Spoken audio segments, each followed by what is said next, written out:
السلام عليكم. مقالكن maanta waxaan ku baran doonaa laba jumladood oo ah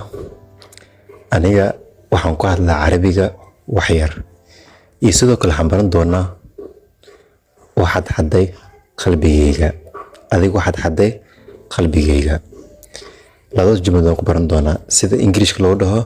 iyo sida Carabiga loo dhaho ku soo dhawaad maqaalkeen maanta.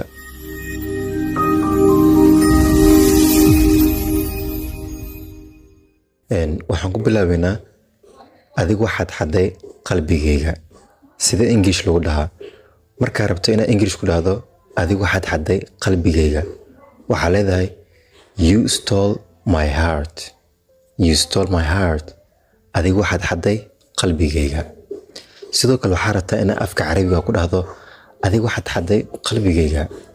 saraqti qalbi waxaad xaday qalbigayga saraqti qalbi waxaad xaday qalbigayga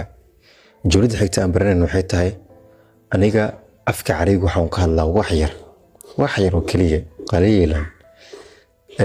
marka rabtana English ku dhahdo waxa leedahay I speak Arabic a little waxaan ku hadlaa afka Carabiga wax yar sidoo kale marka rabto inaad afka Carabiga ku dhahdo aniga afka Carabiga waxaan ku hadlaa wax yar afka Carabiga waxa lagu dhahaa atakallam al-arabiyya qalilan aniga afka Carabiga waxaan ku hadlaa wax yar atakallam al-arabiyya qalilan wax yar aan ku hadlaa Carabiga